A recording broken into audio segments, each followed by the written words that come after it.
What's up, traders? Eric here from MajorLeagueTrading.com, and in tonight's free video, I want to look kind of across the board at just the overall broader markets here. Nothing too specific, meaning like no individual equity name or anything like that, but just the overall indices, gold, crude, bonds, even Bitcoin, and just kind of see where everything is at the moment. So I did miss a video last night. I apologize for that. We kicked off the mentorship last night, and I recorded an entire new course in the process of getting ready for that as well. So I just ran out of time, unfortunately. But with that being said, taking a look just at the S&Ps here, there is one thing in which I want to make note of, and that it kind of stands out to me. So with looking at this, you can see we did try and push a little bit higher here this morning. There was a nice divergence right up at highs here today coming out of the NASDAQ at 955. You guys can go take a look at that.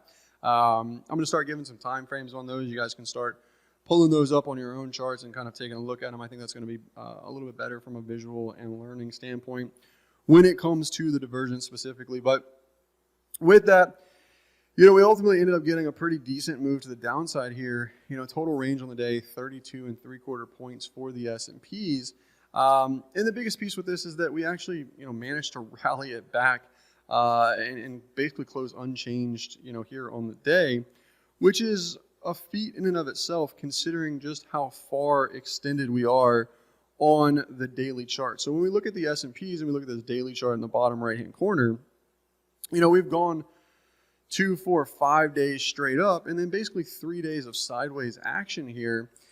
And if we look at the NASDAQ, kind of similar, except we've still continued to rally. So there's a little bit more room here, I think, left out of the NASDAQ, kind of to 462 quarters.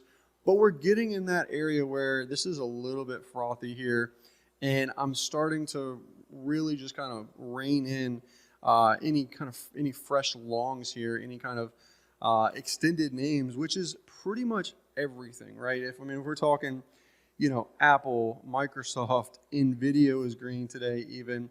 Google actually held up pretty well. Meta held up pretty well as well.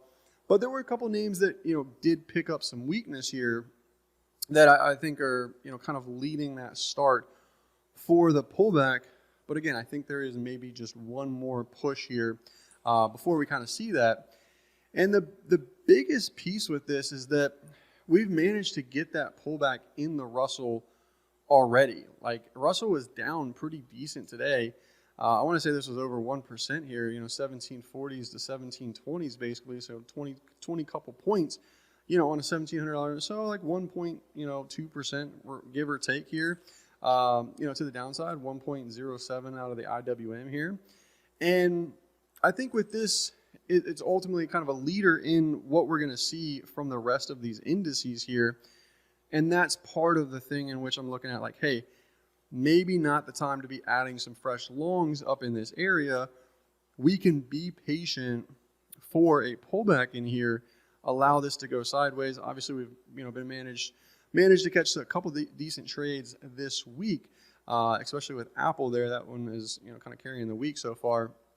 But again, I think it's a little bit more of a conservative, protect your capital, be patient type of environment. And we were talking about this today in voice with the respect to the Russell is if this can pull back to 1699.30s, which is, not too far away, basically less than 20 points away, and that level can hold and rally from there, then I think we may, and this is super, super early on, right? We could obviously slice through this level, not care anything about it. But if we do hold, we react, we start to rally from there, we change trend, all of these things, I think this ultimately could turn into, kind of I don't want to say a multi-generational low, but it could turn into a significant low for the Russell here. Now, if it doesn't hold, things could get really, really ugly really, really fast, and I think that'll carry over into the rest of the overall markets as well. So there's a couple little nuances with this that I'm kind of, keeping my eyes on. And nothing we would necessarily probably have to do this week, considering, maybe it does trade tomorrow, maybe it trades on Friday. And I think we'll have some time into next week for that. A couple of things standing out to me in the commodities world. So gold, really nice pullback in here. Again, think about this in just respect to the overall NASDAQ, right, is we've seen a move like this out of the NASDAQ, and then it went sideways with respect to gold here, for 2, 4, 6, 8, 10 days of sideways action before it started to make this pullback. And it really just made the pullback on an overnight gap, right? I mean, we ended up closing somewhere up here like 1988s, and we opened down here in 1962s. That's a big overnight move, big overnight gap. And you can see we did find resistance right here at that 74.10s and, continuing to work our way lower. So this one here, I think is, kind of looking very similar to the overall indices and how that kind of will play together. This move just so happened to be, I think, sooner than, the overall indices obviously here. And with that, we do have bonds rallying, which is interesting to me here. I mean, bonds definitely been in a super, super weak environment for the better part of like the last 2-3 years with the rise in rates here. And it looks to be like maybe coming to an end for the bond market, and there's some reprieve or some bounce, maybe back up here towards like this 119, 120-ish area for the bond market. So getting through this 114.16s today, you can see that nice little test right there. That was right around the bond auction. And the continuation from that, all of that right there, kind of makes sense here to lead into potentially some higher bond prices, which you would think would then also, kind of correlate to some higher index prices, but at the same time, we're also waiting for that pullback in the indices. So there's a little bit of, kind of give and take there with respect to that.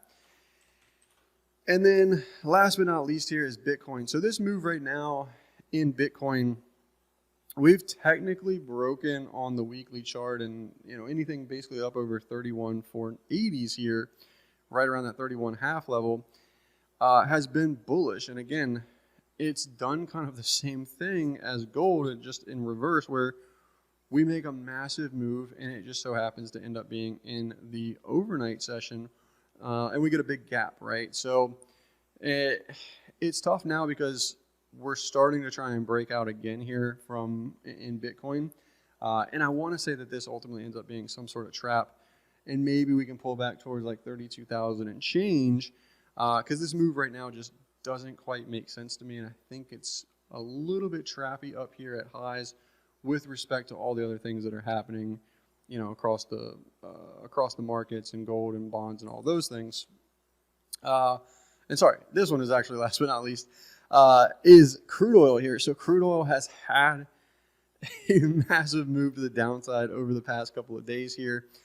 We failed up here around this 83 level at the end of last week, and that was kind of important. We probably should have held somewhere up in this area, and you can see we ultimately end up rolling over. This gap up just fails, tries to reverse it the next day, and then rolls over and fails, and we're down here towards $75 at this point. So with that, I'm actually thinking that there's the potential that we could see kind of sub $70, maybe towards the 67 area for bigger picture crude prices, but at the moment this daily chart is looking a little bit extended to the downside here, and I would like to see a little bit of a bounce and then a roll over from there. So I'm not too interested in the long at the moment, and that's kind of the tough spot. Is we have all of these charts that are starting to maybe put something together, but at the moment we don't really have that trade, right? There's nothing that I can go, hey, this is something I want to put on right now. Crude, I'm kind of waiting. We need a little bit of a rally here, maybe some sideways action, and then another breakdown. It would be fine. In gold, it looks like, hey, we've got a little bit more pullback here. We're already extended, though. We had that big gap to the downside. What am I to do with that? In the overall markets, yes, I want to maybe long, but we're so extended here, I need either some sideways consolidation or a pullback, right? And it's kind of basically the same thing across the board. Is the charts are kind of setting up, but they still need a bit more data in order to actually be able to put those positions on. So just be aware of that with respect to where we are across the board in the overall markets. And sitting on hands doing nothing here is completely fine. So I actually I was on voice chat today. I traded micro NASDAQ contracts just because of the market environment in which we're in. I took 2 trades, lost 10 points on the first one, Made on the second one 8 points, 12 points, and then 2.5 points on the last piece of that. So basically ended up just being a wash from the first trade to the second trade. And again, small size, keeping all those things in check, because I just don't think we have the cleanest of trades at the moment. So with that being said, I will catch you guys on the next video. Take care. Hope it helps. As always, trade safe, and I will see you on the next video. Peace.